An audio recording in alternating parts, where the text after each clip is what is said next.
All right, hello and welcome back. So this is another ALEKS topic that's called using the maximum work theorem with chemical work. This topic seems a lot more difficult. It is difficult, but it seems a lot more impossible than it actually is, I think.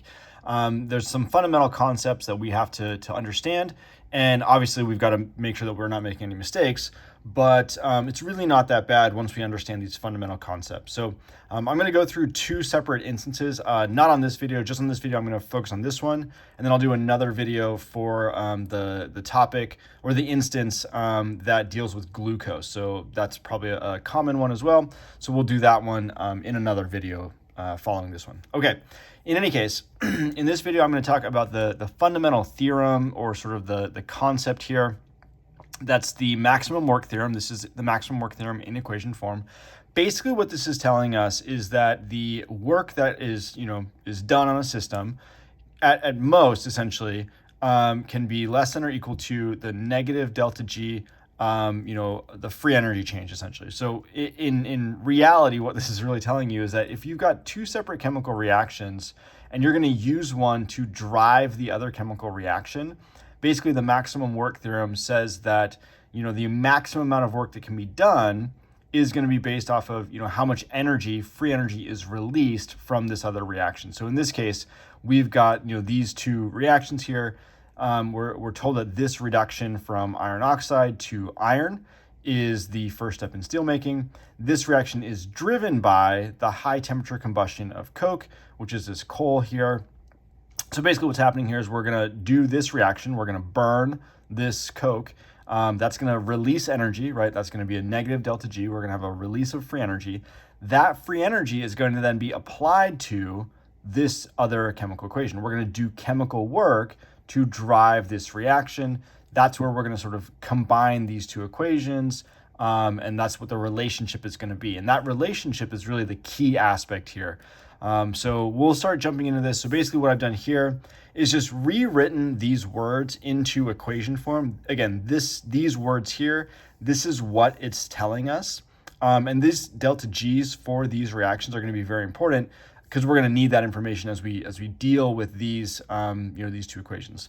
The other thing that I'm going to point out here is that we're looking to produce 7,100 kilograms of pure iron, and then we're calculating, this is the actual question, what that minimum mass of that coke, of that carbon, is to to generate the amount of energy that's going to then be applied to creating, or for producing, this 7,100 kilograms of pure iron. Okay, so as I'm sort of unpacking this, the first thing I'm going to do now is say, okay, let's look at these equations and how do we apply this information to the equations that are up here, to the information that's given. This first one is pretty straightforward.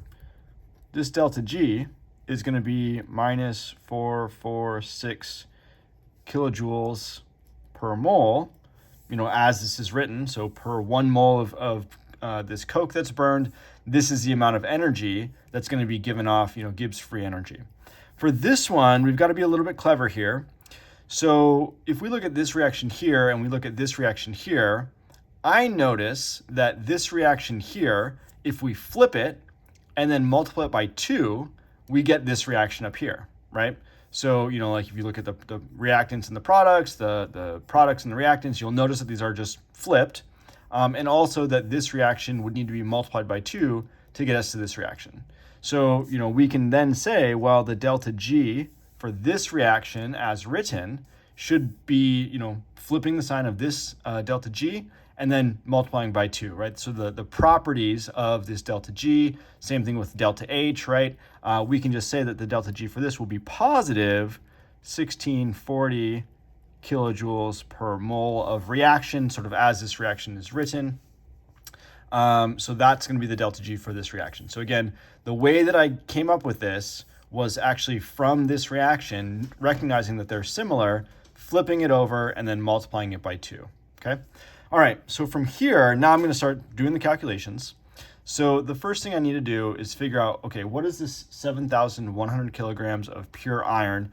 What do we need to do with that? So essentially what we're going to do is we're going to say, okay, well, how much energy is going to be required to create, or to produce, I should be using the word produce here, to produce this 7,100 kilograms of this pure iron, right? So we've got our, chemical equation here. We know the delta G. We'll be able to figure out how much energy we need to, drive this reaction, because this is a positive delta G. It's not spontaneous. That's where this burning of this coke is going to come into play. All right. So I'll just take you through my math here. 7,100 kilograms. First thing I'm going to do is I'm going to convert that to grams. 1,000 grams over 1 kilogram. I like doing it this way to do that conversion. I just think it's nice to write it out that way. I'm going to convert to scientific notation here. 7.1 times 10 to the 6th grams of iron. We should really be labeling this, right? So these should be iron as well. So this is our iron solid. From there, I'm just going to convert into moles of iron. So times 1 mole over 55.845 grams.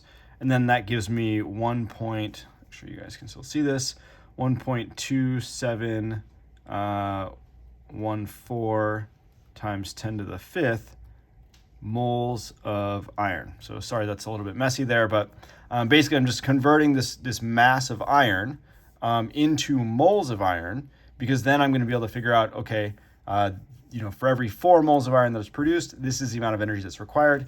Now we're going to say, okay, for this number of moles of iron, how much energy is required? So just taking that kilograms, converting to moles. Okay, so next step here, let me just do it right here.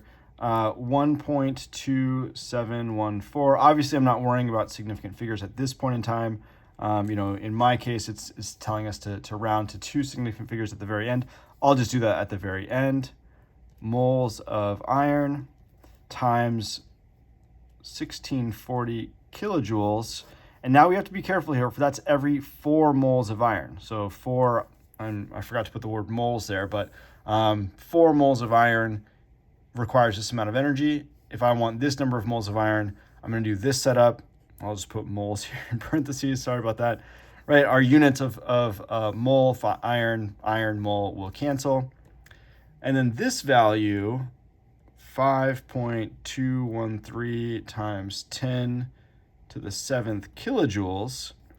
This is the amount of energy, and maybe we'll notate this. I think that notation, strategy is really good.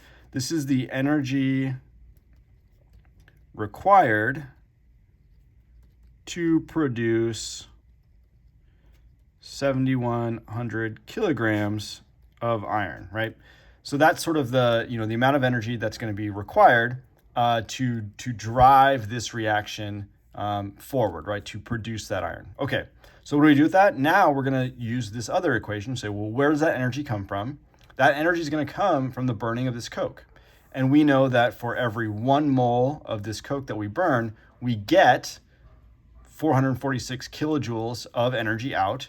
And I need this number, 5.213 times 10 to the 7th kilojoules of energy, to drive my reaction. So the conversion I would do there, 5.213 times 10 to the 7th kilojoules times 1 mole of that carbon divided by 446 kilojoules. Now, notice that I left off the minus sign here, and hopefully that's not too confusing. Essentially, we're just sort of figuring out, we're producing it in one, we're releasing it in one direction, and we're absorbing it in the other direction. So we don't need to worry about that sign. It's just sort of a absolute value of energy that we're looking for. So hopefully that doesn't confuse you, but if it does, again, leave a comment below and we can certainly help you out. Okay, so in this case, we get 1.16875, I don't know why I have so many digits here, times 10 to the 5th moles of carbon. So now we know how many moles, and now what are we looking for? We're just looking for the minimum mass, right? So we just need to convert this from moles into grams. 1.169, we'll just round that, times 10 to the 5th moles of carbon times 12.01 grams over 1 mole equals 1.4036 times 10 to the 6th grams. And then it would be a good idea to convert this to I guess it's asking us to convert that to kilograms. So we'll just convert this to kilograms. I'm not going to write that out, but that would just be 1.4, two significant figures times 10 to the third kilograms. And that is our final answer.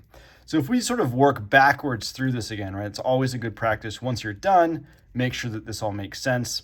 So this is the mass of this carbon that we're going to burn, right? So then if I want to say, okay, well, we're going to burn this mass and I want to figure out how much energy is going to be released, then we would sort of work backwards. We'd say, okay, well, that's this number of moles.